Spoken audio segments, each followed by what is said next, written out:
번은 겪어야 되는 것이 있습니다. 죽음입니다. 외면을 하고 살았다고 하여도 없어지지 않는 것, 우리가 늘 그 죽음 앞에 놓여 있는 모습임을 우리가 기억해야 됩니다.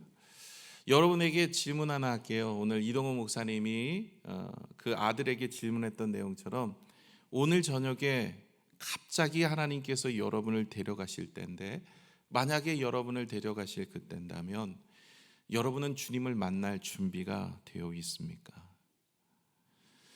여러분, 우리가 천국에 소망을 두고 믿음 생활하는 거죠. 여러분, 주님이 이 땅에 오신 이유는 이 땅에서 어떻게든 잘 먹고 건강하고 행복하게 살라고 우리가 신앙생활하는 것이 아닙니다. 예수님께서 우리의 죄를 위해 십자가에 달려 돌아가심으로 우리가 구원을 얻게 되어지면 우리의 가장 큰 신앙의 핵심은 무엇이냐? 모두가 피해갈 수 없는 이 죽음을 해결해 주시기 위함입니다. 여러분, 우리가 열심히 기도해서 병이 나았어요. 그런다고 몇 년 더 살겠습니까? 우리가 이 땅에서 기도해서 응답을 받았어요. 그러한들 우리가 얼마나 더 그 응답으로 기쁨을 유지하며 살겠습니까? 모든 인생은 제한적입니다. 언젠가는 죽게 되어 있어요. 예수님이 나사로를 살려주셨잖아요. 그러나 나사로 또 병들어 죽어요. 그리고 명대로 죽어요. 우리의 인생 다 그렇게 살아가는 겁니다. 다 모두가 다 제한적인 인생이에요. 아무리 이 땅에 축복을 받고 산다가 한들 우리 인생의 결론인 이 죽음을 이겨낼 수 있는 길은 이 땅엔 없어요. 그래서 예수님이 오신 거예요. 우리가 신앙생활하는 것도 이 땅에서 좀 더 좋은 것을 먹고 좋은 것을 입고 좋은 것을 갖기 위해서 신앙생활하는 게 아니라, 우리가 신앙생활하는 것은 죽음을 준비하는 거예요. 그리고 나서 천국 가기 위함입니다. 여러분, 성경에 보시면 부자와 나사로 이야기가 나옵니다.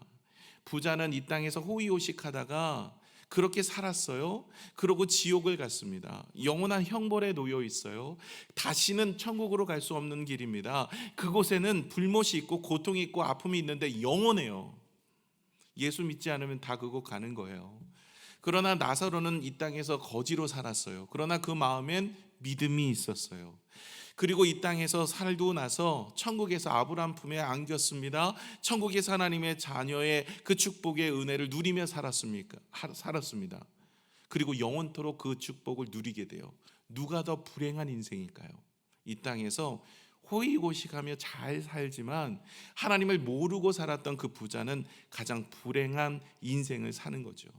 그 부자가 이제 지옥에 들어가서 이 지옥이 정말 있구나라는 걸 그제서야 안 거죠. 그리고 나서 아브라함 품에 안겨있는 나사로를 하늘에 보게 됩니다. 그리고 그에게 이야기하기를, 아브라함에게, 아브라함이시여, 가서 내 친족들 가족들에게 복음을 전해주세요. 정말 천국과 지옥이 있다고. 나는 정말 천국과 지옥이 있는지 모르고 살았는데 내 친족과 가족은 다시는 이곳에 오지 않도록 좀 해주세요. 그런데 나사로가 다시 살아나서 가서 전하면 그 사람들은 반드시 들을 겁니다. 그랬더니 뭐라고 얘기합니까? 이 나사로가 다시 살아나서 전하여도 그들은 듣지 않을 것이다. 하나님의 선지자들, 복음을 전하는 메시지자들이 전하는 메시지를 믿지 않는다면 나사로가 살아나서 복음을 증거하든 그 사람들을 믿겠느냐라고 얘기합니다.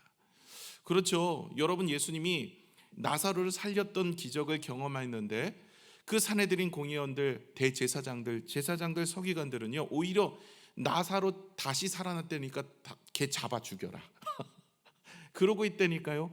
예수님께서 죽은 자도 살리는 놀라운 역사를 가진 그 분이라는, 하나님의 아들이라는 것을 일깨워 주셨음에도 불구하고 그들은 믿으려고 하지 않고 오히려 나사로 잡아 죽여라. 그렇지 않으면 예수님이 우리가 하는 행실들을 이렇게 박해를 하고 있는데 그 예수님을 따르는 사람들로 인하여서 우리가 이렇게 유익을 취하는 것들로 어려움을 당할 수 있다. 이것만 집중하고 그 나사로 잡아 죽이라고 하자. 저와 여러분이 오늘도 예수 믿는 이유, 오늘도 예배드리는 이유는 이 땅에서 삶의 축복과 은혜를 누리기만 하기 위해서 예배드리는 것은 아닙니다. 여러분, 우리가 교회를 나와서 하나님을 믿고 예수 믿는 것은요, 물론 하나님께서 플러스의 알파의 은혜를 주셔서 치유도 주실 때도 있고요, 병도 낫게 해주실 때도 있고, 자녀의 축복을 주실 때도 있고, 이 삶을 지켜주실 때도 있지만 이것이 전부가 아닌 거예요. 하나님이 우리를 구원하신 이유는 영원한 생명, 이 죽음을 이기게 하기 위해서 우리에게 새 생명을 주신 줄로 믿습니다. 저와 여러분이 죽음을 두려워하지 않는 이유는 죽음을 준비하고 있기 때문에 그렇습니다. 누구로 인하여? 예수 그리스도의 십자가의 구속의 은혜를 믿고 있기 때문에 오늘 우리는 죽음도 두려워하지 않고 이 땅에서 참된 평화와 안식으로 살다가 저 천국을 소망하며 사는 줄로 믿습니다. 천국은 누가 들어가는 자리인가요? 의인이 들어가는 자리예요. 여러분, 죄인과 의인이 무엇으로 차이점이 있냐면 회개함으로 차이점이 있습니다. 여러분, 의인도 죄를 짓고요, 죄인도 죄를 짓습니다. 뭐 의롭다고 하여서, 의인이 되었다고 하여서 여러분 죄 안 짓고 살아가지 않아요. 저도 하나님 보시기에 예수 그리스도를 믿기 때문에 의롭다 인침을 받은 겁니다. 의롭다고 인침을 받은 거지 의로운 자의 모습으로 살지는 못하고 있어요. 성경에 많은 믿음의 사람들도 마찬가지입니다. 죄를 지어요. 예수 믿고도 죄를 짓기도 하고 의롭게 살지 못하는 인생으로 살아가기도 합니다. 그런데 여러분, 우리의 인생이 어떻게 의롭다 인침을 받고 구원에 이르냐면 회개함으로 인하여서 구원에 이르는 거예요. 저와 여러분의 인생, 주님께서 회개함으로 구원에 이르라고 말씀하십니다. 예수님이 이 땅에 오셔서 제일 먼저 첫 마디의 복음을 증거하고 있는데 그것이 무엇입니까? 회개하라, 천국이 가까웠느니라. 여러분, 천국은 회개할 때 우리의 인생에 가까워지는 거예요. 저와 여러분이 마음에 천국을 품고 천국에 들어갈 수 있는 일은 회개함으로 되어지는 줄로 믿습니다. 우리의 공로가 아닙니다. 우리의 의가 아닙니다. 예수 그리스도 십자가의 구속의 은혜를 믿기만 하면 그 믿음으로, 그 믿음이 무엇이냐? 바로 회개함으로 얻어지는 믿음이거든요. 그 믿음으로 우리는 천국에 들어가게 되는 줄로 믿습니다. 저와 여러분이 회개함으로 하나님 앞에 가야 돼요. 그런데 문제는 어떻게 회개하는지를 알아야 되는데 회개에 대해서 배워본 적도, 또 회개에 대해서 마음을 두어본 적도 모르더라는 거예요. 아니, 회개하면 천국 간대요. 회개하면 의롭다 인침을 받는데요. 회개하면 하나님의 백성이 된대요. 근데 회개가 뭔지를 몰라요. 여러분, 물어볼게요. 회개가 무엇입니까? 잘 모르겠는데요 하시는 얼굴일 수 있어요. 또 보면 회개라는 것은 내 죄를 고백하고 하나님을 믿고 예수 그리스도, 뭐 이렇게 말로는 많이 하시는데 회개를 배워본 적이 없어요. 회개에 대해서 우리가 알려고 하잖아요. 되게 중요한 부분입니다. 죄인이 의인이 되어지는 것은 이 회개를 통해서 되어지는 거예요. 예수 그리스도를 믿음으로 구원받는데 이 구원의 전제 조건이 무엇이냐면 이 회개라는 것입니다. 이것을 통해서 우리는 하나님의 은혜 가운데 나가게 되어지는 거예요. 오늘 호세아서 마지막 장입니다. 14장은 회개가 무엇인지 정확하게 이야기하고 있어요. 그리고 회개는 어떻게 하는 것이 회개라는 것을 말하고 있어요. 왜냐하면 호세아서 우리가 14장까지 오면서 우리의 20편에 이 과거에 있었던 우리의 설교 내용들 중에서 이스라엘 백성들도 회개를 했어요. 중간중간 호세아가 선포해서 너희들 이렇게 살면 안 된다라고 이야기하지만 그 이야기 속에서 그들이 회개를 간혹 하기는 하는데 문제는 그 회개가 하나님 보시기에 온전한 회개가 아니었어요. 그러니까 내 생각대로 회개하는 경우가 많아요. 하나님이 원하는 회개를 해야 되잖아요. 그런데 내 생각대로 회개했다는 건 나 회개했다라는 거예요. 그것은 회개에 대해서 잘못 이해를 하거나 알지 못하기 때문에 이런 현상이 나타나게 되는 것입니다.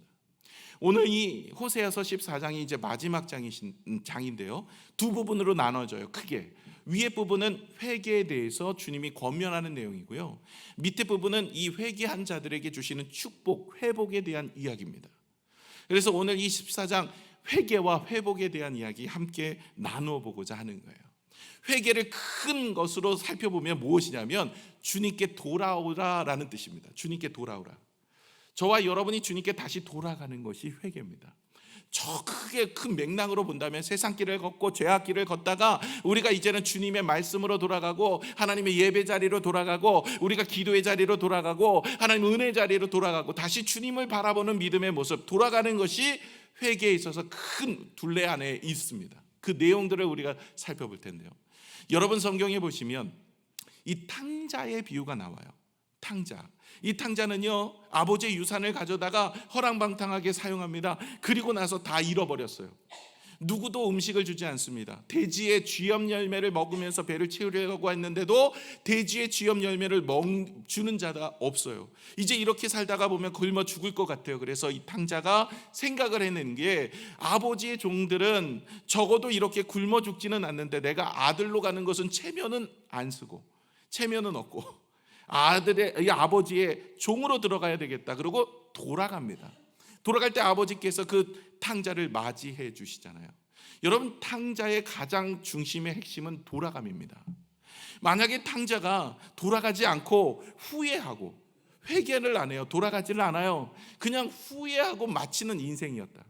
그냥 이렇게 내가 괜히 살았네, 아버지의 유산을 가져다가 내가 어떻게든 살아보겠다고 이렇게 나와서 내 잘못 산 인생으로 이렇게 살았구나, 이렇게 후회를 하고 아버지께 돌아가지 않았다면 탕자의 이야기는 슬픈 이야기로 끝났을 거예요. 탕자의 가장 중심의 핵심은 바로 아버지께 돌아갔다라는 거예요. 이게 중요한 겁니다. 후회와 회개의 차이점은, 후회는 그냥 내 스스로 잘못을 뉘우치는 거예요. 회개는 내 죄를 가지고 주님께 돌아가는 겁니다. 저와 여러분이 무엇을 해야 되냐면 후회가 아니라 회개의 삶을 사셔야 돼요. 하나님께 다시 돌아가야 돼요. 다시 예배의 자리로 나오셔야 돼요. 다시 기도의 자리로 나오셔야 돼요. 많은 분들이 후회는 해요. 그때 예배 드릴 걸, 기도할 걸, 그때 더 하나님을 섬길 걸, 껄껄하면 살아가는 건 후회예요. 하나님 앞에 다시 나오는 것이 예배입니다. 여러분, 가룟 유다가 예수님을 은 30에 팔았습니다. 후회 많이 했습니다. 내가 우리 예수님을 팔았구나. 마음에 가책이 느껴지니까 목매 자살했어요. 만약에 그가 다시 예수님께 가서 예수님, 내가 주님 팔았지만 잘못했습니다 라고 했으면 그는 구원의 자리에 이르렀을 거예요. 그러나 그는 예수님께 가지 아니하고 후회하는 인생으로 목매 자살하여 끝났습니다. 베드로는 더했잖아요. 그런데도 주님이 그를 쓰셨습니다. 여러분, 후회하는 인생이 아니라 회개하는 인생이 되셔야죠. 다시 주님께 돌아가는 것이 회개입니다. 그런데 이 탕자의 비유를 보시면 다시 돌아갈 때 누가 맞아주시죠? 아버지가 맞아주세요. 아버지가 이제나 저제나 아들이 언제 올까 바깥에 나가서 그렇게 바라보고 있을 때 아들이 거짓골을 하고 옵니다. 그런데도 잃어버린 아들이 돌아온 것을 너무나 기쁘게 여기셔서 달려가 입을 맞추고 손에 가락지를 끼우고 신발을 신기고 옷을 입히고 잔치를 벌입니다. 너무나 기뻐하는 거예요. 주님은 우리가 오늘 다시 주님께 돌아가서 하나님의 말씀을 따라 살기로 작정하고 결단하고 하나님 앞에 용서를 구하는 인생이 되신다면 하나님 오늘도 우리를 그렇게 맞아 주실 줄로 믿습니다. 이전까지 어떻게 사셨는지 여러분 생각도 안 하셔도 됩니다. 오늘로 기점으로 이제 주님 앞에 내가 하나님 모시고 주님의 말씀으로 살겠습니다. 과거는 나쁜 짓 많이 하고 죄를 많이 지었을지라도 여러분 주님께 돌아가면 주님은 과거의 죄를 기억지도 않으시고 하나님께서는 우리의 삶에 축복의 은혜를 덧입혀 주실 줄로 믿습니다. 그런데 문제는 이 회개예요. 이 회개를 해야 되는데 어떻게 회개를 하고 돌아갈 수 있느냐는 거예요. 이것을 내 생각대로 그냥 내가 판단하고 회개하는 것이 아니라 하나님의 방법으로 회개해야죠. 그래서 이 회개를 오늘 14장에 이스라엘 백성들이, 북이스라엘 백성들이 지금 호의호식하며 잘 살고 있는 그들에게 하나님께서는 너희가 죄 가운데 있는데 너희가 돌아와서 회개하여 살면 내가 이런 축복을 주겠다라고 이야기하고 있는 내용입니다. 그러므로 저와 여러분에게도 이 호세아 선지자 시대 때 잘 살고 있어요. 호의호식하면서 그들은 하늘의 축복을 입어서 솔로몬의 영광이 재현되는 그 환경 속에 살고 있어요. 사업도 장도 잘 돼요. 건강도 해요. 자녀의 축복도 있어요. 만부럽지 않게 그렇게 살아가고 있는 그들을 향해서 호세아 선지자를 통해서 하나님은 말씀하시는 거예요. 육신은 괜찮게 살고 있지만 그러나 너의 영은 병들어서 끝내는 이 땅에서 잘 먹고 잘 사는 것이 문제가 아니라 죽고 나면 지옥 간다는 거죠. 이렇게 살면 지옥 가는 거야. 그러니 영적으로 회개하고 돌아와서 네 육신의 이 땅에서 그냥 하나님이 주시는 축복을 누리면서 사는 인생으로 끝나지 말고 영혼의 천국을 준비하고 죽음을 준비하는 인생이 되라고 주님 호세아 선지자를 통해서 말씀하고 있는데, 이 말씀은 그 시대의 이스라엘 백성뿐만 아니라 우리 또한 들어야 되는 말씀이라는 거죠. 그래서 저와 여러분이 회개하여 주의 은혜를 구하면서 나가야 되는데, 회개가 무엇인지 우리가 오늘 말씀을 통해 살펴볼 것입니다. 1절을 같이 한번 읽겠습니다. 시작. 이스라엘아, 내 하나님 여호와께로 돌아오라. 내가 불의함으로 말미암아 엎드려졌느니라. 먼저 회개는 주님께 돌아가는 거예요. 주님께 돌아가는데, 이 돌아가기 위해서 불의함으로 말미암아 엎드려졌느니라 라는 것은 우리가 죄로 인하여 영적으로 부패하고 하나님과의 관계가 끼어졌다는 거죠. 저와 여러분이 다시 주님께 돌아가는 것을 하기 위해선 먼저 우리가 죄 가운데 있음을 인정해야 됩니다. 저와 여러분의 인생에 이 죄로부터 우리의 인생이 하나님 앞에 정말로 기쁨이 되지 못하는 것을 말씀을 통하여 우리 자신을 돌아보는 삶을 하셔야 돼요. 그렇지 않으면 내가 뭐가 문제인데, 내 인생에 뭐가 문제인데 이러면서 주님 앞에 돌아가지 못하는 거예요. 북이스라엘 백성들이 그런 상황이거든요. 지금 북이스라엘 백성들은요, 하나님이 축복을 많이 주셨어요. 물질의 복을 주셨어요. 그들의 삶에 부흥의 은혜를 주셨어요. 그러다 보니까 내가 잘하고 있다라고 생각을 합니다. 여러분, 우리가 이 땅에 살면서도 그렇잖아요. 우리는 우둔해서 내가 문제가 없거나 내가 모든 것이 잘 나가면 무슨 생각을 해요? 내가 잘하고 있구나 라는 생각을 하지 않겠어요? 우리가 예수 믿을 때도 마찬가지입니다. 때로는 어려움이 있고 고난이 있고 아픔이 있으면 하나님께 나와 눈물로 기도하다가 주님 만나고 주님의 은혜를 다시 생각해보고 내 자신을 돌아보잖아요. 그런데 모든 것이 잘 나가고 모든 것이 괜찮아요. 그러면 기도하다 보면 내가 뭔 좀 되는 것처럼 생각하는 경우가 많이 있어요. 그래서 하나님은 그럴 때마다 육체의 가시를 준다든지 여러 가지 어려움을 준다든지 문제를 주셔서 우리를 깨닫게 하시고 겸손하도록 만들어 가시는 거죠. 성경에 여러분 위대하다고 생각하고 믿음이 좋다고 생각하는 사람, 뭐 아브람도 그렇고요, 뭐 모세도 그렇고요, 다윗도 그렇고요, 온전한 자가 누가 있겠어요? 다 실수하고 넘어지는 것 아니겠습니까? 우리도 마찬가지입니다. 하나님 이런저런 부분들 주셔서, 때로는 고난을 주셔서, 아픔을 주셔서 우리가 문제가 있음을 깨닫고 주님께 돌아오는 거예요. 여러분, 주님 앞에 회개하는 자의 첫 번째가 돌아갈 수 있는 마음은 어디서 생기느냐? 하나님의 말씀을 비추어 보아 내 자신이 무엇이 문제인지 깨닫고 죄악이 무엇인지를 알고 나아가는 겁니다. 그러기에 우리가 교만하지 말고 내 자신을 돌아보아 무엇이 문제인지, 무엇에서부터 첫사랑을 잃어버렸는지를 돌아보고 우리가 다시 주님 앞에 이전의 첫사랑을 회복하는 인생이 되셔야 할 줄로 믿습니다. 두 번째는 2절에 나와 있는데요, 2절을 같이 한번 읽겠습니다. 시작. 너는 말씀을 가지고 여호와께로 돌아와서 아뢰기를 모든 불의를 제거하시고 선한 말을 받으소서. 우리가 수송아지를 대신하여 입술의 열매를 주께 드리리이다. 여기를 보시면 말씀을 가지고 주님께 나아갑니다. 저와 여러분이 주님 앞에 갈 때 어떤 마음이 있어야 되냐면, 하나님의 말씀을 비추어 보아 내 자신을 돌아보는 일을 하셔야 돼요. 하나님이 무엇을 잘못했는지, 그냥 잘못했습니다. 너 뭐가 잘못됐는데? 아니 그냥 잘못됐다니까요. 그렇게 아세요. 뭐 이러지 마시고 우리가 하나님의 말씀을 보고 내 자신을 비추어 보아 무엇이 잘못되고 무엇이 그른지를 판단하여 주님께 돌아가는 것이 우선이 되어야 됩니다. 그러기에 말씀을 자꾸 묵상하셔야 돼요. 그래야 내가 무엇이 옳고 그른지를 알 수가 있는 것이죠. 말씀을 가까이 하지 않으면요, 무엇이 잘못됐는지 무엇이 옳은지 모를 때가 많이 있습니다. 여러분, 회개할 때 제일 중요한 두 번째가 무엇이냐면 말씀을 통하여 내 자신을 비추어 보는 것이 중요합니다. 삭개오라는 사람이 있습니다. 그렇죠? 키가 작아요. 그래 예수님이 오시는데 사람들이 많이 모여 있으니까 예수님을 맞이할 수가 없어요. 볼 수가 없습니다. 나도 예수님 좀 보고 싶은데, 부자였잖아요. 근데 마음에 갈망함이 있었어요. 하나님께서는 그 마음을 아시고 그 마음의 문을 두드리고 계셨어요. 그 삭개오가 뽕나무 위로 기어 올라간 거예요. 뽕나무 위로 기어 올라가서 예수님을 보려고 하는데, 예수님께서 이 삭개오가 뽕나무 위에 있는 것을 보시고, 사실은 예수님은 그가 거기 계신 걸 알고 계셨죠. 내려오라. 그리고 내려와서 너희 집에 유하겠다.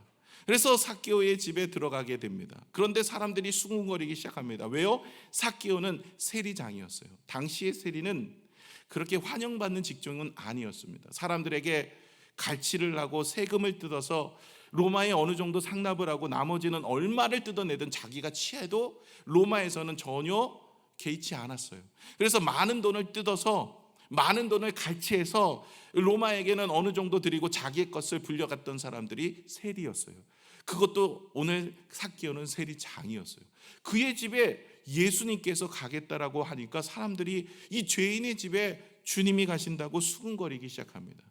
삭개오가 예수님이 가신다 그러니까 자기 집에 들어가서 이제 뭐 이렇게 맞이했습니다. 이제 삭개오는 회개를 해요. 어떤 회개를 합니까? 삭개오가요, 내가 말씀에 비추어 자신의 모습을 알거든요. 자기가 세리였기 때문에 남의 것을 토색하여 가진 것이 너무 많아요. 갈취해서 빼앗은 것이 너무 많다는 얘기입니다.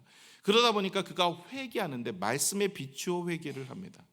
하나님, 주님, 내가 가난한 자들을 위해서 내 재산의 반을 주겠습니다. 그럼 반을 가지고 살겠다, 이 얘기가 아닙니다.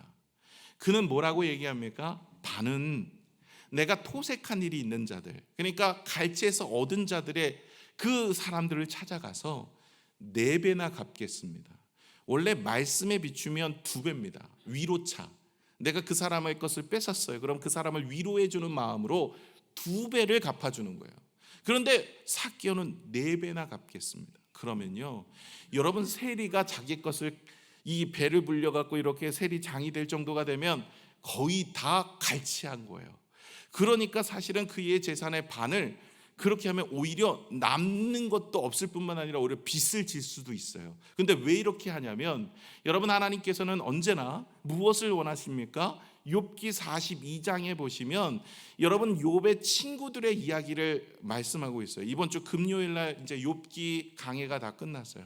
지난 금요일 날 42장에 와야 비로소 욥기의 주제가 나와요. 욥기의 주제는요, 욥의 고난을 통과한 것이 주제가 아닙니다. 욥기는 흔들리지 않는 믿음을 간직한 것이 주제가 아닙니다.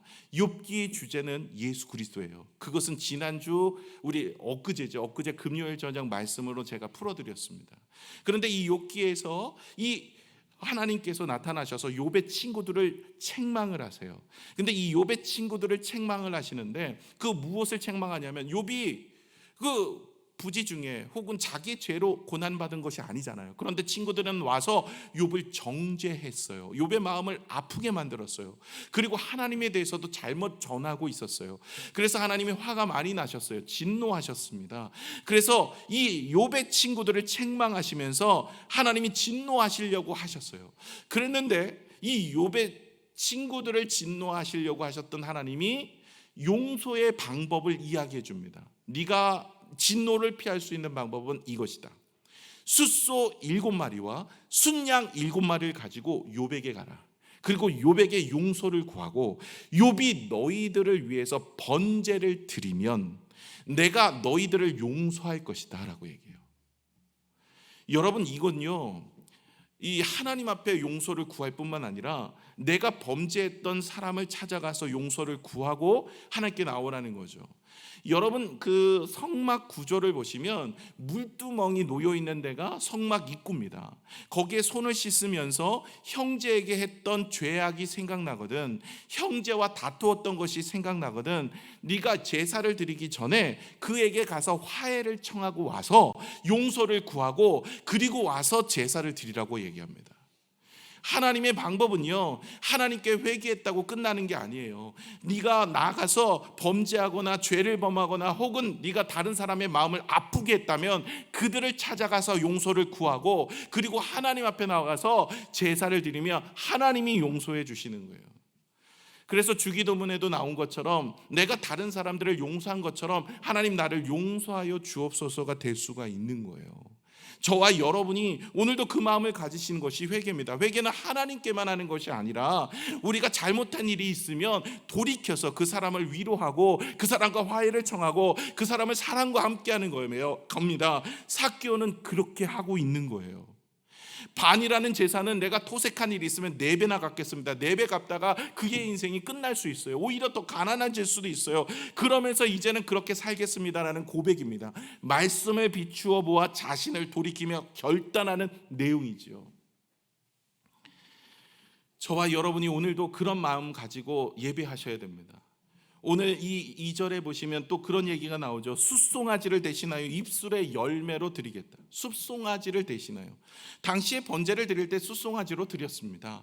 다시 말해 예배보다 더 중요한 것은 우리의 마음에 입술의 고백이 중요하다라는 거예요. 어떤 모습으로 주 앞에 나와서 예배하느냐. 여러분, 회개하는 사람은요 그냥 형식적인 예배자가 아닙니다. 오늘도 여러분이 이렇게 나오셔서 주일날 예배를 드리지만, 여러분 이렇게 예배를 드리는데 더 중요한 것은 무엇이냐면 우리의 마음의 고백입니다. 로마서 10장 10절에 이렇게 말씀하십니다. 사람이 마음으로 믿어 의에 이르고 입으로 신하여 구원에 이르느니라. 여러분, 마음으로 믿으면 의에 이릅니다. 그리고 입으로 신하여 구원에 이릅니다. 구원에 이르기까지는 마음으로 믿고 믿음으로 신하는 거예요. 여러분, 입술의 고백이 있어야 됩니다. 입술의 고백, 다시 말해 결단, 하나님을 내 구주라고 믿고 주님을 찬양하며 영광을 돌리는 삶을 이야기하고 있습니다. 히브리서 13장 15절의 말씀을 보시면, 그러므로 우리는 예수로 말미암아 항상 찬송의 제사를 하나님께 드리자. 이는 그의 이름을 증언하는 뭐라고요? 입술의 열매니라. 여러분, 하나님을 찬양하고 찬미하는 것이 무엇입니까? 우리의 잘못됨을 고치고 말씀에 비추어 보아 우리의 인생의 잘못됨이 무엇인지를 돌아보아 결단하고 나아가서 사람들에게 하나님을 증거하고 그리스도의 사랑을 선포하는 그것이 입술의 고백이라는 거예요. 여러분, 오늘도 우리가 예배 드렸습니다. 나쁜 짓 잘하고 세상에서 사기치고 거짓말해서 오늘 나왔어요. 물론 하나님이 용서해 주십니다. 그러나 더 중요한 것은 이제는 그렇게 살면 안 되는 거예요. 여러분, 하나님께서 늘 용서해 주시니까 오늘도 이번 주 그냥 사기치고 주일날 가서 예배드리면서 회개하면 되겠지, 이러면 안 된다는 거예요. 여러분, 하나님 앞에 오늘도 회개라는 것 자체가 무엇이냐? 하나님의 용서를 구하는 것이지만, 우리가 회개하는 자의 모습은 우리의 말씀을 비춰보아 내 자신을 돌아보아 무엇이 잘못되는지를 살펴보고 결단하고 다짐하며 하나님의 말씀 앞에 순복하여 내 이웃을 내 몸과 같이 사랑하는 마음으로 용서를 구하고 화해를 청하여 하나님의 일들을 이루어가는 것이 회개입니다. 마지막으로 세 번째가 3절에 나와 있어요.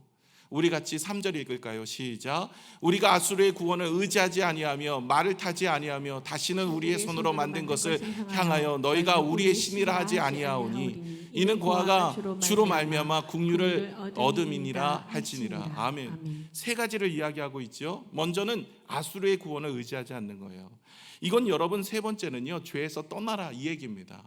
여러분, 첫 번째는 주님께 돌아가는 것입니다. 두 번째는 우리의 죄를 고백하고 결단하고 다짐하며 우리가 살아가는 것입니다. 세 번째는 죄에서 떠나는 거예요.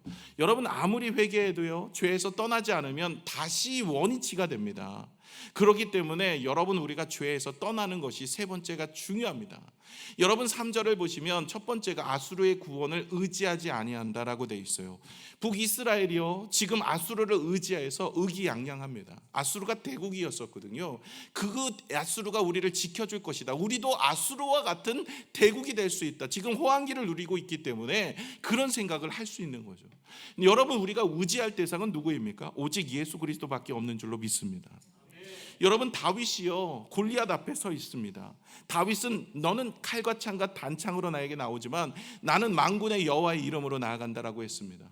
왜 사울 왕은 그렇게 싸움에 능한 자가 골리앗 앞에 설 때까지 단 한 번도 패배가 없었던 자가 왜 골리앗을 두려워합니까? 나보다 훨씬 키가 크고요, 그가 싸움에 능한 자고요, 그는 칼과 창과 단창을 갖고 있고요, 그래서 나는 도저히 싸울 수가 없습니다. 그렇게 보고 있기 때문에 그렇습니다. 그러나 다윗은 너는 칼과 창과 단창으로 나오지만 나는 만군의 여호와의 이름으로 나간다, 하나님을 더 의지하고 있는 거예요. 그러기에 나가서 담대하게 싸워 이길 수 있는 거예요. 하나님이 주신 능력으로요.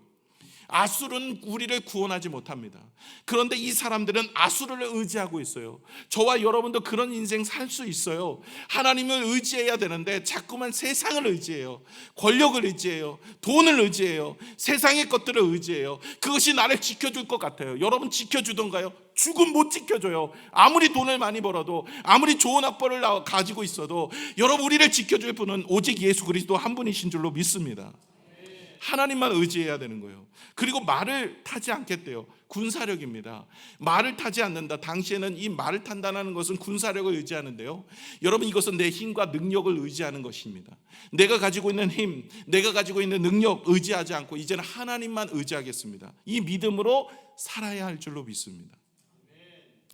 그리고 마지막 우상을 만들지 않겠대요. 우상을 만들지 않는다. 내가 의지하는 것들을 만들지 않겠다라는 것입니다. 이제 하나님만 바라보겠다라는 것이죠. 저와 여러분이 이것이 바로 회개입니다. 첫 번째가 뭐예요? 주님께 돌아가는 거예요. 돌아가기 위해선 내 자신의 죄를 깨닫는 겁니다. 인정하는 거예요.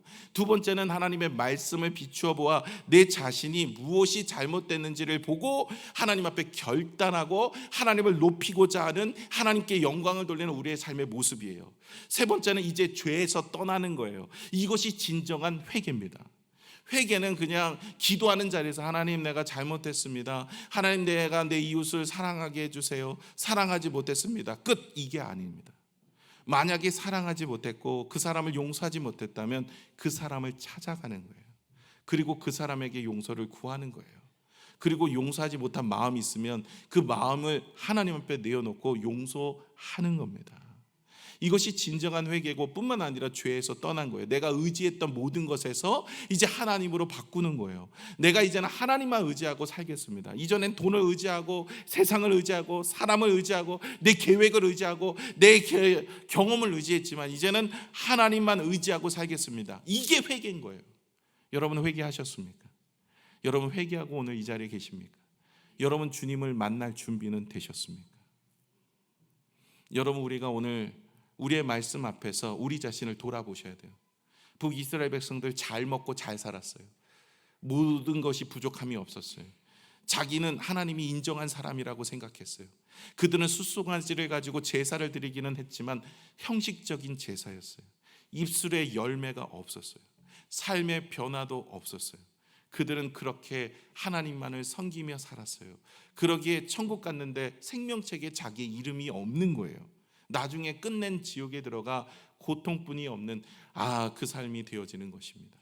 저와 여러분이 오늘도 우리 자신을 돌아보아 말씀에 비추어 보아 무엇이 잘못된지를 알고 우리가 하나님 앞에 결단하며 또 말씀에 순종하여서 우리가 믿음으로 살아내는 저와 여러분이 되시기를 축원합니다. 이렇게 살아내면 무엇이 좋냐고요? 오늘 4절에 축복이 임한대요. 4절을 같이 한번 읽어볼까요? 시작. 내가 그들의 반역을 고치고 기쁘게 그들을 사랑하리니 나의 진노가 그들에게서 떠났습니다. 이제 그들의 반역을 주님이 고치신대요. 그렇게 회개하고 돌아가면 반역을 고치신대요. 그들의 패역함, 그들의 변질됨을 고쳐주셔서 우리의 죄악을 고쳐주셔서 그들을 사랑하신대요. 그들을 끝까지 사랑하십니다. 기꺼이 사랑하십니다. 아낌없이 사랑하십니다. 무조건적으로 용서하시고 사랑하십니다. 그럼 진노가 떠나간대요. 하나님의 심판이 떠나간대요. 여러분 어찌 보면 우리가 기도해도 응답이 없거나 혹은 기도한 대로 응답이 이루어지지 않는다면 한번 이 회개의 삶을 살아보셔야 돼요. 물론 이 모든 것들이 다 거기에 국한된 건 아니지만 여러분 우리가 아직도 회개하지 못하고 회개의 마음으로 살지 못하고 죄 가운데 놓여있는 인생이라면 하늘의 축복이 제 위에 은혜를 부어주시지 않기 때문에 응답이 없을 수도 있는 것이죠. 이렇게 하나님께 나아가면 하나님께서 진노를 멈추시고 우리를 탕자의 아버지처럼 맞아주셔서 우리의 인생에 축복을 주시는데 오늘 5절에서 8절까지 두 가지의 모습으로 축복하신대요.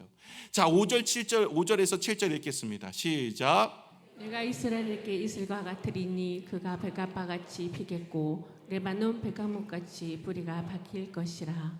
그의 가지는 퍼지며 그의 아름다움은 감람나무와 같고 그의 향기는 레바논 백향목 같으리니 그 그늘 안에 거주하는 자가 돌아올지라. 그들은 곡식같이 풍성할 것이며 포도나무같이 꽃이 필 것이며 그 향기는 레바논의 포도주같이 되리라. 이런 풍성함이 그의 삶 속에 있대요. 하나님의 형통함이 있는 거예요. 이건 천국에 뿐만 아니라 이 땅에서도 주시는 축복입니다. 이런 축복이 있는데 이것은 전제가 있어요. 5절에 보시면 하나님께서 이슬과 같이, 이스라엘에게 이슬과 같이 함께 하신대요. 여러분 이스라엘 그 지형은요, 이슬이 없으면 나무가 자랄 수가 없어요. 풀이 자랄 수가 없습니다. 이게 사막 건조한 지역이기 때문에 우기가 있긴 하나 여러분 사시사철 풍성하기 위해서는 이슬이 있어야 돼요.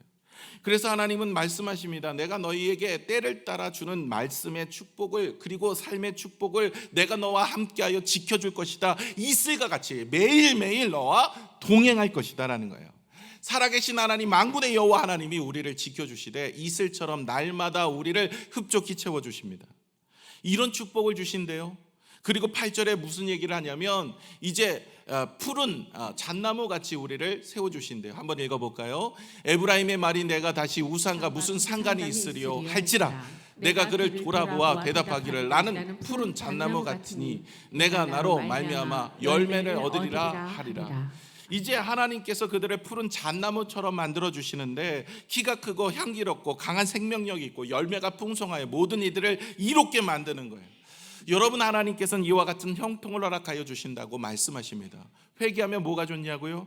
회개하면 영원한 생명을 얻고 천국에서 우리의 삶을 누릴 수가 있습니다. 뿐만 아니라 이 땅에서도 하나님께서는 이슬처럼 혹은 푸른 잣나무처럼 우리의 인생에 복을 주시는데 시냇가에 심은 나무와 같이 주십니다. 시편 1편 3절을 같이 한번 읽겠습니다. 시작. 그는 시냇가에 심은 나무가 철을 따라 열매를 맺으며 그 잎사귀가 마르지 아니한 같으니 그가 하는 모든 일이 다 형통하리로다. 아멘. 하나님이 주시는 형통이 그곳에 있는 거예요. 여러분, 우리가 하나님께서 날마다 시냇가에 심은 나무와 같이 물이 마르지 않습니다. 때를 따라 열매를 맺습니다. 이런 인생이 되시기를 축원합니다. 내 힘으로 하려고 하니까 힘들고 내가 계획하고 내가 생각하고 내가 뭔가를 이루려고 하니까 어려우셨죠. 이제는 하나님께 회개하여 돌이키면 하나님께서 우리의 인생을 손대 일하여 주셔서 하나님이 복을 주신다고 말씀하십니다. 물론 여러분, 이 땅의 삶이 전부는 아닙니다. 그러나 하늘의 축복도 있지만 이 땅의 삶도 하나님이 붙들어 주시는 줄로 믿습니다.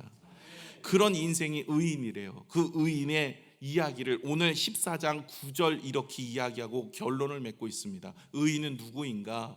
죄인에서 의인 이렇게 나눠지는데 의인은 도대체 누구인가? 9절 같이 한번 읽을게요. 시작. 누가 지혜가 있어 이런 일을 깨달으며 누가 총명이 있어 이런 일을 알겠느냐? 여호와의 도는 정직하니 의인은 그의 길로 다니거니와 그러나 죄인은 그 길로 걸려 그 길에 걸려 넘어지리라. 아멘. 여러분, 의인은 누구입니까? 이 지혜의 말씀을 깨닫고 그 말씀을 아는 자입니다. 하나님의 말씀을 깨닫고 알아서 그 말씀을 준행하여 지키는 자, 그 사람을 의인이라고 하는 것이고 그 삶을 지키며 나아가는 깨닫는 것이 회개라는 거예요. 저와 여러분이 그렇게 회개하며 하나님의 말씀을 지켜나갈 때 그것이 의인인 거예요. 여러분, 내 생각대로 회개하셨던 분들 계시지요. 그냥 잘못했다고 하나님께 기도하고 마친 분들 계시지요. 여러분, 진정한 하나님이 원하시는 회개를 하셔야 됩니다. 이스라엘 백성들도 그렇게 회개했어요. 입으로만 회개했어요. 하나님, 내 잘못했습니다. 하나님 아버지, 이제는 주님만 바라보고 의지하겠습니다. 근데 하나님께서 그들의 회개가 온전하지 않았다고 듣지 않으셨잖아요. 이게 우리가 호세여서 우리 이전에 같이 나눴던 내용입니다. 여러분, 하나님이 원하시는 회개, 하나님이 기뻐하시는 삶을 살아낸다면 하나님께서는 우리에게 정말로 이슬과 같이 늘 함께하여 주실 뿐만 아니라 푸른 잣나무와 같이 우리의 인생을 복되게 세워주실 줄로 믿습니다. 이 땅뿐만 아니라 저 천국에서도 하나님은 우리에게 영원한 생명을 허락하여 주실 줄로 믿습니다. 그 믿음의 축복이 저와 여러분의 삶에 있어지기를 축원합니다. 기도하겠습니다.